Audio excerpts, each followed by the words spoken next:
problems with their social security systems because their populations are aging.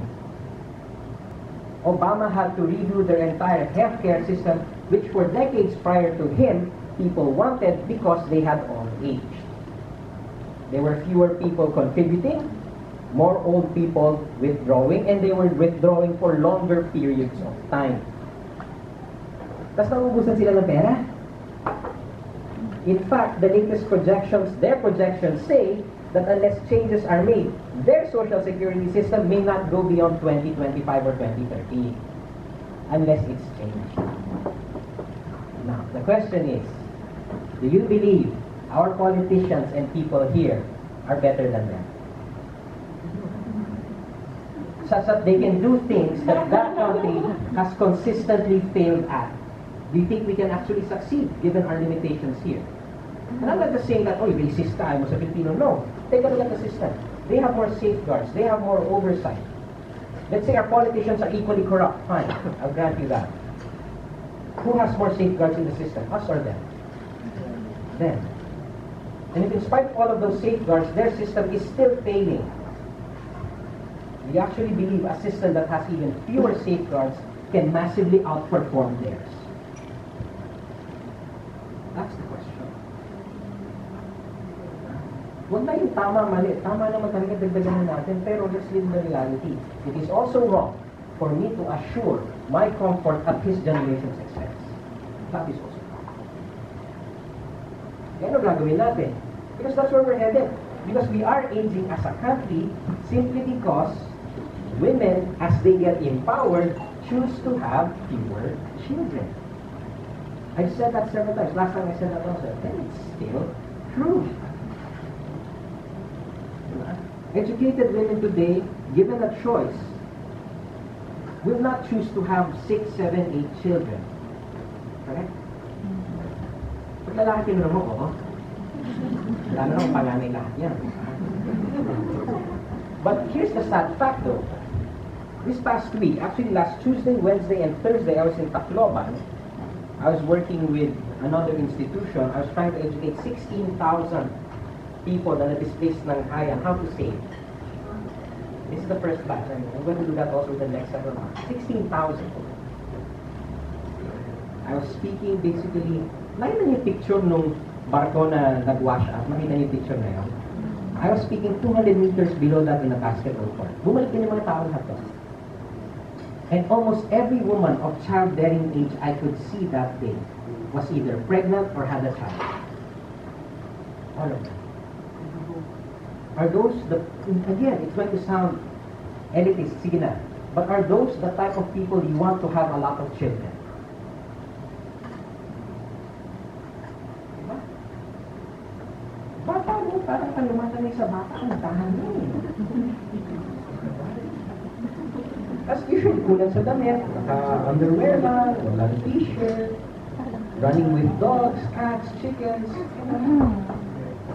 Pero magtutuwa ka, maganda basketball court nila. May ring, may net. Oh. So, dito aasan. And yet, implicitly, our behavior relies on this. Implicitly, our behavior relies on this. And that's one of the big, and that's why we are headed for a good awakening. Pagdating ng panahon at biglang mag-cut back ng benefits yan, because legally, pag short yan, the government can do 2 things. Actually, 3 things. None of which sound very good. Number 1, increase contributions na lahat tayo magagalit. Number 2, decrease benefits na lahat din tayo magagalit. And number 3, pinakakagalit natin lahat, raise taxes. So ano gusto nyo doon? Hindi naman pwede ka lang yan. It's one of those 3. That's why, pag mag-aaway tayo, look at the numbers. I agree. These people want, but saan magagalit? Do you want to be the one to pay for it? End of the day. Realistically, ayaw mo din because it's not fair. And in our culture, ano pag-iisipan natin? Yes. Kasi pagdating sa retirement, kasi last time, yung ano natin is yung goals, yung you're starting. O ngayon, let's go to the end. We all want to retire, and we all want to retire as early as possible. True? Yes. Yes. And by the time, hindi naman yung nakalakalak sa bahay. Hindi naman ganun. I mean, to be financially secure such that you can do what you want when you want. Diba? Boring, hindi naman ko lang gagawin sa bahay eh. Yeah. Magugulay lang utak mo. Maasar ka na lang sa lahat ng tao. Lahat na lang mali. Sulit ka. Diba? But there are very serious concerns for retirement in the Philippines. Number one, where we live. We are, like I said before, we are a property-owning culture. We have been taught to own the house we live in regardless. This day and age, that doesn't make as much, it still makes sense, but it doesn't make as much sense as it used to. But it's still a driving concern. Where do you live? Especially when you're no longer making money. What's the usual thing makikita ka sa anak mo? Gusto mo ba yung in-law mo? So, ano problema? Or, ano ang usual default? Ito eh. Muling anak na walang asawa. Yan, bigyan mo nakaka-relate pa. Muling anak na walang asawa, sa'yo titira o doon ka tumira para ikaw magbabayad ng lahat. Lalo na yan. Kasi wala naman ang tatabi eh. We don't even know magkano dapat tinatabi.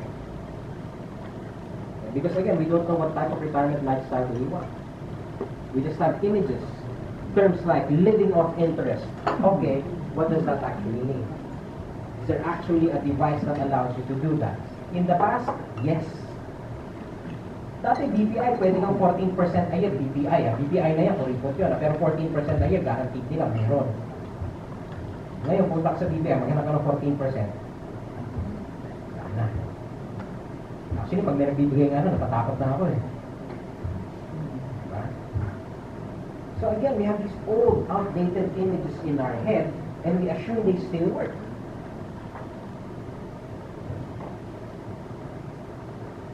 Then healthcare. Mahal magsakit sa Pilipinas. Tama? At kahit wala kang sakit, if you want to eat healthy, mahal. Mahal ba yan? Organic, brown rice, red rice, gluten-free, ano yung joke lang? Sugar-free, fat-free, salt-free, taste-free na din, lasa,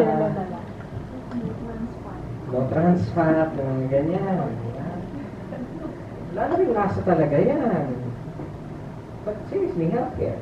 Even if you want to be healthy, gym memberships cost money. Sige, hindi ka mag-gym, tatakbo ka na lang. Sapatos, hindi naman nakakapak ng tumatakbo dyan sa labas. Plus, there are very real risks. I mean, sad to say, di ba? You try to be healthy, sometimes you end up in accidents, especially in this country. And just here in Sun Life alone, I think last month, young guy, mid-20s, 30s, fit, soon to be a father, biker, athlete, nasagasaan pa. Why? Because he was trying to be healthy. Doing the right thing. Hindi pa sa bansa natin. Sayang. Hindi mo buntis asawa. It's tragic. What's my point? It's no joke eh. It's no joke. We never think it's going to happen to us until it does. We think always that insurance and these discussions are for somebody else. It always happens to somebody else. Someone we know, someone we heard about until we basta na. Because to someone else, we're that someone else. So what do we do then? How do we prepare for these things? When we don't trust the system, one of the things about this program, the reason we're running it, is we want to teach you how to relate to advisors. That's why in the next one, maghahanap na tayo eh. Doesn't have to be from Sunlight. Because unless you know what to expect, mag-aaway lang kayo. When you go to a doctor, your doctor especially,